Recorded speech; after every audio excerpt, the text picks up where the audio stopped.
Il y a quelques semaines, quand j'ai ouvert mon téléphone, il y avait une alerte à laquelle je ne m'attendais pas. Une guerre venait d'éclater entre les États-Unis et l'Iran. Et en quelques minutes, c'était déjà devenu le sujet numéro 1 de l'actualité. Les investisseurs en parlaient, les traders en parlaient, les marchés financiers étaient en ébullition. Et si vous vous demandez qu'est-ce que cela a à voir avec mon PEA, je rappelle PEA c'est plan d'épargne action. Et si vous vous demandez qu'est-ce que ça a à voir avec mon PEA ou mon compte titre, eh bien en fait absolument tout. La réponse c'est absolument tout. Parce que la finance mondiale, c'est une sorte d'édifice interconnecté. Et quand il y a un élément qui tremble, c'est tout l'édifice qui vacille. Dans cette vidéo, je vais vous montrer quel impact a la géopolitique sur vos investissements. On va parler des valeurs refuges, du pétrole et des entreprises françaises concernées clairement par ce conflit. Il y a celles qui vont souffrir et celles aussi qui vont certainement tirer un profit de cette guerre. Et on va finir par la question qui compte vraiment. Que doit faire un investisseur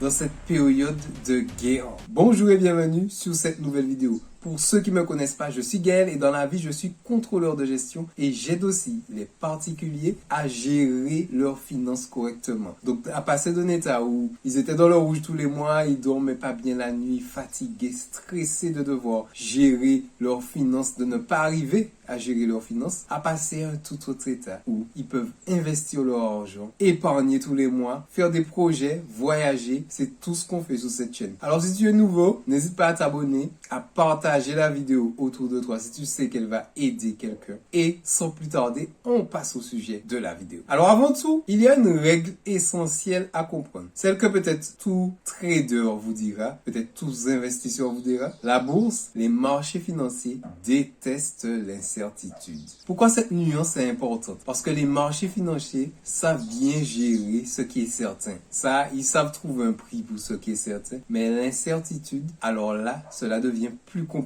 Une guerre, c'est l'inconnu par excellence. Alors, combien de temps la guerre va durer? Est-ce que les routes maritimes seront complètement condamnées? Quels pays vont entrer en guerre, vont s'allier pour la guerre? Ou encore, est-ce que d'autres routes maritimes vont être aussi menacées? Face à ce brouillard, les investisseurs souvent ont le même réflexe. Vendre ce qui est risqué pour se réfugier vers quelque chose qui leur semble moins risqué. On appelle ça encore la fuite vers les valeurs refuges. Et c'est exactement ce qu'on observe en ce moment sur les marchés financiers. Alors concrètement les amis, où va l'argent en cette période de crise? Première grande valeur refuge, l'or. L'or est un actif qui fascine depuis des millénaires. Et pour une bonne raison, il ne rapporte pas de dividendes, mais il ne peut pas faire faillite non plus. Il n'y a pas de PDG, de directeur qui puisse mal gérer l'or. Il n'y a pas de bilan comptable à trafiquer pour faire croire que tout va bien alors que tout va mal. C'est une réserve de valeur pure et à chaque grande crise, 2001,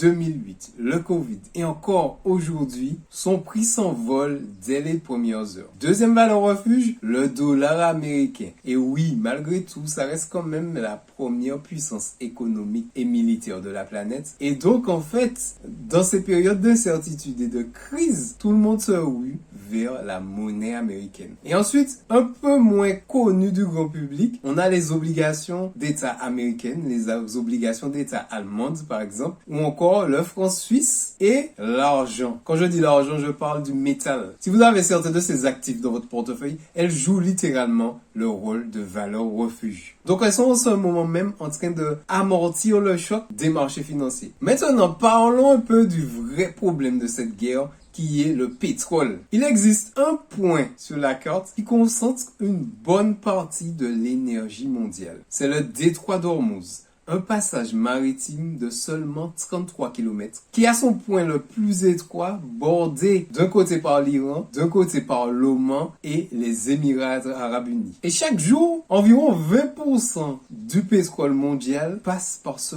petit couloir. 20%, c'est environ 21 millions de barils de pétrole par jour. Et donc cela explique un peu la panique des automobilistes qui, dans certains pays, se sont retrouvés à aller faire vite la queue dans les stations-service avant que les tarifs n'augmentent. Mais en réalité, l'essence, le carburant, etc., le pétrole a été acheté depuis bien longtemps. Donc normalement, il n'y a pas de raison de s'inquiéter à court terme. Et cette hausse du pétrole, elle va pas rester seulement dans les journaux. Elle va bien évidemment arriver auprès de vous, dans votre quotidien et dans les comptes de toutes les entreprises. Premier effet de cette hausse du pétrole, l'inflation. Presque tout ce que vous consommez à un moment ou un autre a été transporté par un camion et donc à consommer du pétrole. Et ce surcoût lié au carburant se répercute bien évidemment en bout de chaîne dans votre produit fini. Donc le produit que vous allez acheter dans un hypermarché, bien sûr, il aura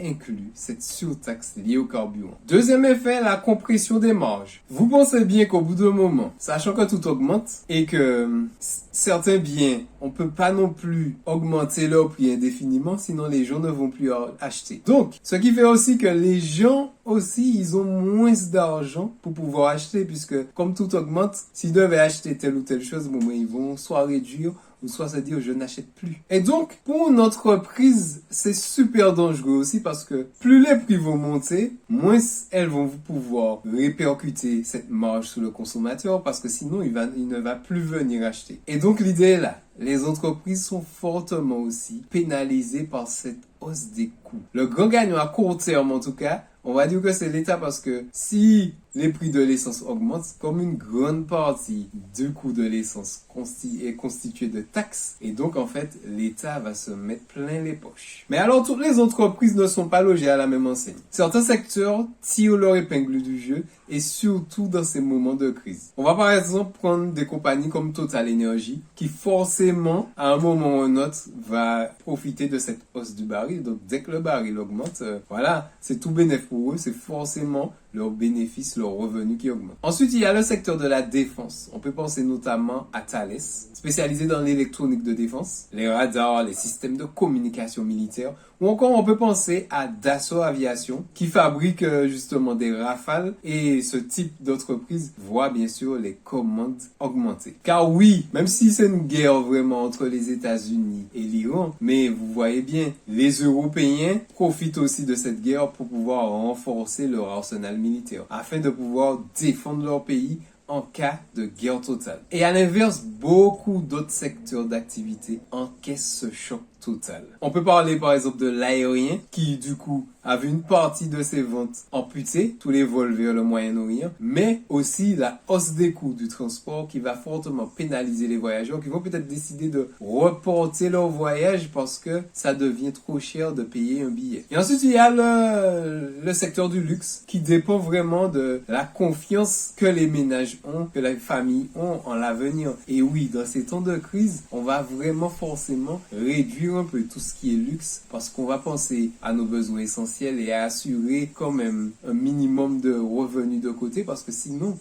souvent les gens sont dans ce mode-là. Qu'est-ce qui se passe si je peux plus aller travailler, si j'ai besoin d'argent pour vivre? Donc, tout le monde passe un peu dans une psychologie défensive. Enfin, il y a le tourisme. Et oui, ce sera encore à nouveau les grands perdants. Donc, il y aura peut-être quelques destinations qui vont voir le nombre de touristes augmenter. Mais bon, voilà, c'est pas forcément la grande joie pour tous les acteurs du tourisme en ce moment. Alors, si tu es resté jusqu'à ce moment de la vidéo, tiens-toi bien parce qu'on va voir vraiment quelle stratégie tu peux mettre en place pour pouvoir investir ton argent dans ces temps de guerre. Et pense justement à t'abonner, à partager cette vidéo si tu sais qu'il y a quelqu'un dans ton entourage qui investit son argent pour lui éviter quelques erreurs. Alors, une question que souvent les gens se posent, c'est est-ce qu'il faut vendre vraiment maintenant parce que ça risque encore de chuter, de baisser, ou encore est-ce qu'il faut ne rien faire? Alors, ma réponse est non. Il ne faut surtout pas vendre maintenant parce que quand on regarde vraiment les événements du passé, on peut constater que même après toutes les grandes crises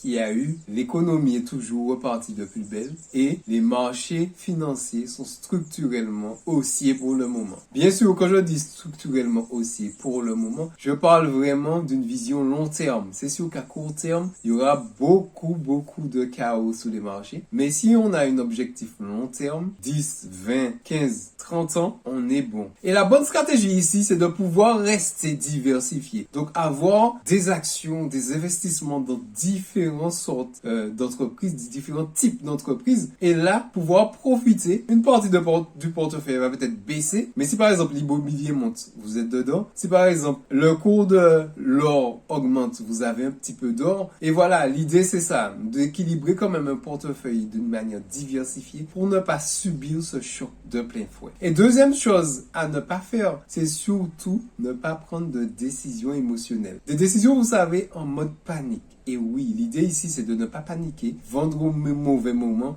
et dans 5 ans se rendre compte que si on avait gardé notre investissement là, sans paniquer, ben en fait, on serait sur peut-être 1x2, 1x3, 1x4 la somme investie initialement. Et ça nous amène au troisième point, avoir toujours une pensée long terme, les amis. Pensée long terme. Pensée long terme vous permet vraiment de ne pas écouter autant le bruit du court terme et vraiment vous dire que oui, bon, sous le court terme, ça bouge, ça baisse, c'est peut-être des opportunités d'achat aussi, dans certains cas. Donc, quand ça a bien chuté, c'est des opportunités clairement d'achat. Et quand on a confiance dans l'actif dans lequel on investit, quand on sait pourquoi on investit, surtout pour se protéger de l'inflation et préparer sa retraite, ou encore partir en vacances plutôt que d'attendre 5 ans, 10 ans, le temps de se refaire. L'idée est là. L'idée est d'avoir une pensée long terme et maintenant de prendre des décisions sans paniquer. Alors, ce qu'il faut retenir de cette vidéo est simple. Les crises, les guerres créent forcément de la volatilité à court terme, de la panique, des gens qui vendent de peur de tout perdre, etc.